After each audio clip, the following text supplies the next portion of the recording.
Striker pun datang. Tapi anehnya Striker sadar bahwa ternyata itu bukan Logan.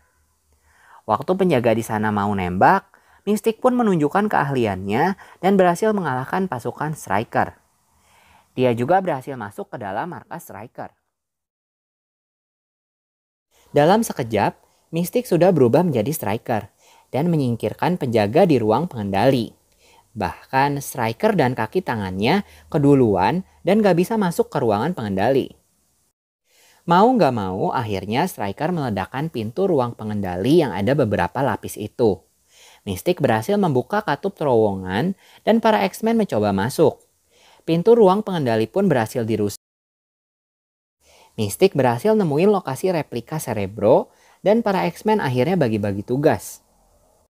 Storm dan Kurt akan ngebebasin para murid, Jean, Eric, dan Mystic akan mencari Scott dan Charles, sementara Logan udah pergi duluan mencari Striker.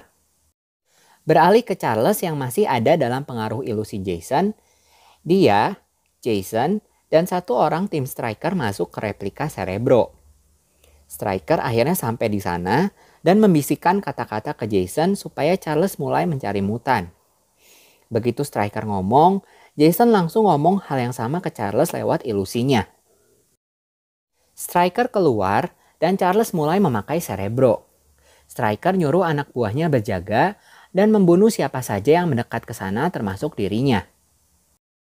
Ketika jalan, Jean, Eric, dan Mystic diserang Scott yang sudah dikendalikan Striker.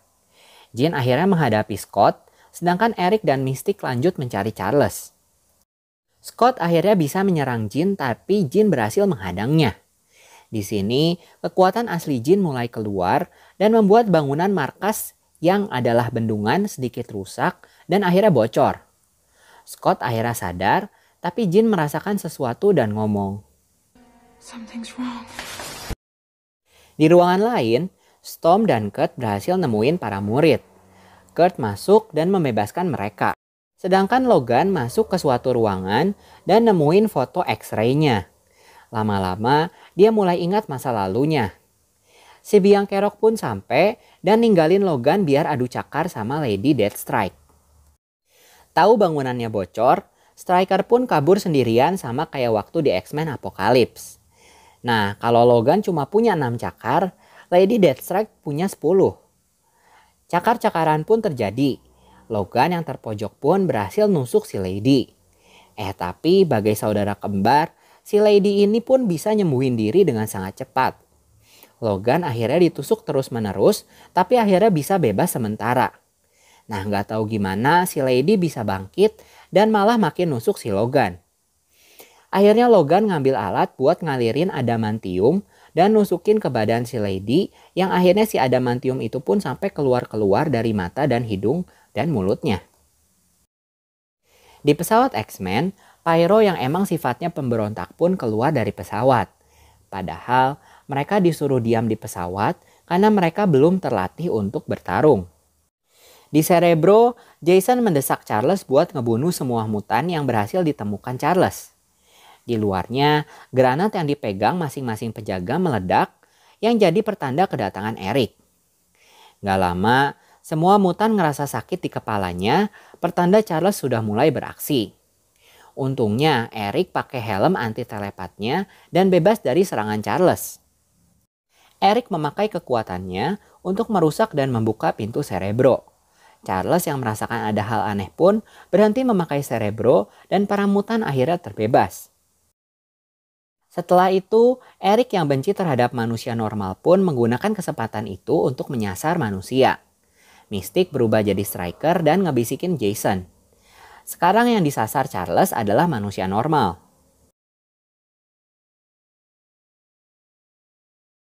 Striker yang kabur sendirian hampir berhasil mencapai helikopternya, tapi ditonjok dan ditusuk Logan. Dan sekarang, karena nggak pakai Aquaproof, bocor di dalam markas Striker pun makin heboh. Striker yang ngejelasin bahwa sebentar lagi bendungan itu akan banjir dan hancur, mencoba merayu Logan untuk kabur bareng. Tapi Logan menolak dan malah ngikat badan Striker di roda helikopternya. Storm, Kurt, dan para murid sampai di luar Cerebro. Begitu juga dengan Jean dan Scott. Jin yang bisa telepati dan telekinesis pun menjelaskan bahwa Charles masih di dalam Cerebro, terjebak di dalam ilusi yang diciptakan Jason. Jin juga tahu bahwa Eric merubah sasaran Charles dari mutan menjadi manusia. Eric dan Mystic yang sudah di luar akhirnya mencekik Striker. Mereka memakai helikopter Striker dan mengajak Pyro. Tujuan Eric hampir berhasil. Scott yang mau melaser pintu Cerebro dicegah Jin karena itu bisa membunuh Charles dan manusia normal yang sekarang terhubung dengan Charles. Akhirnya Storm meminta Kurt membawanya ke dalam Cerebro. Walaupun ragu karena belum pernah lihat daleman Cerebro, Kurt akhirnya berhasil membawa Storm ke dalam Cerebro. Di sana, Jason memakai kekuatannya dan seakan-akan hanya ada mereka tanpa Charles. Storm pun membuat angin kencang di sana. Hal itu berhasil dan akhirnya Charles sadar dan langsung melepas Cerebro. Bendungan yang hampir hancur membuat replika Cerebro juga hancur dan menyisakan Jason di sana. Para X-Men lari dan akhirnya diselamatkan Logan.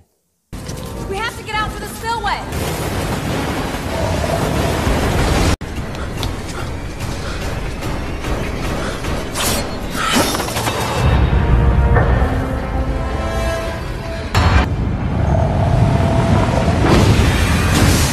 Another way out of here.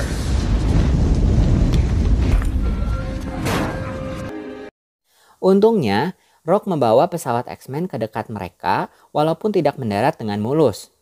Kurt membawa Charles dan para X-Men akhirnya masuk ke pesawat. Ternyata Striker belum mati dan diikat di tembok. Semua sudah masuk, tapi Pyro nggak ada. Jin pun mengetahui bahwa Pyro sudah ikut dengan Eric dan Mystic. Bendungan sudah hampir hancur semua, tapi sialnya pesawat kehilangan tenaga dan mesin pendorongnya rusak. Di sini, Jin tahu bahwa mereka tidak akan selamat kalau nunggu pesawat dibenerin. Akhirnya, sesi kupas bawang pun terjadi.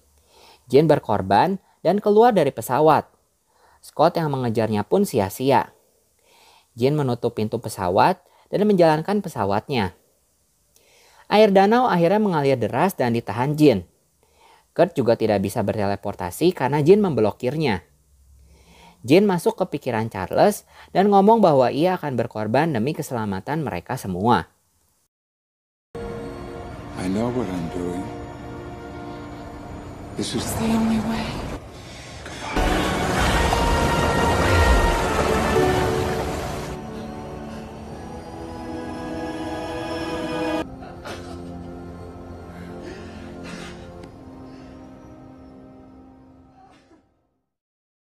Di White House, Presiden akhirnya melakukan konferensi pers dan menjelaskan kejadian penyerangan mutan kepadanya. Ketika sedang siaran, tiba-tiba semua orang jadi diam kecuali Presiden, lalu ada petir. Dan tiba-tiba para X-Men sudah ada di sana.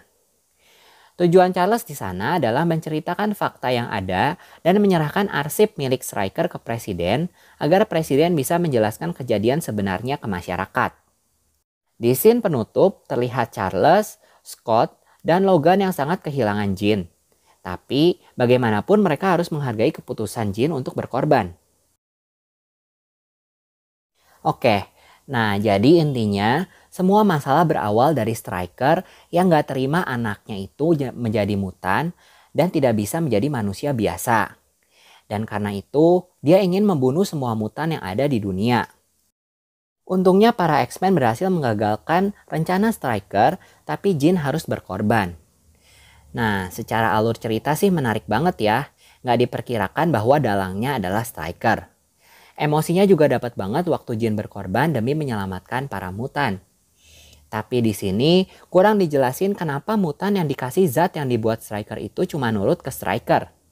Dan juga waktu bendungan udah hampir hancur, kenapa mereka semua nggak berteleportasi pakai kekuatan Kurt ke pesawat atau ke tempat lain yang pernah dilihat Kurt dan aman? Kenapa harus nunggu mesin pesawat bener dan nunggu Jean berkorban? Nah, pesan yang paling kelihatan dari sequel ini adalah jangan memaksa anak supaya ingin jadi apa yang kita inginkan. Sejauh itu positif, ya biarin aja. Sama kayak Stryker yang pengen anaknya jadi manusia normal, sampai-sampai anaknya marah dan malah membunuh ibunya sendiri. Nggak sampai di situ, bahkan Stryker tega mengorbankan anaknya untuk tujuannya yaitu memusnahkan mutan. Tapi pada akhirnya, kan tetap kejahatan nggak akan berhasil ya guys. Oke deh, sekian alur cerita film kali ini, dan mohon maaf jika ada kata-kata yang kurang berkenan atau ada kekurangan dalam video ini. Silahkan like dan subscribe agar ceritain film bisa selalu menghibur teman-teman. Jangan lupa komen juga di bawah ya. See you di review sequel X-Men selanjutnya. Bye!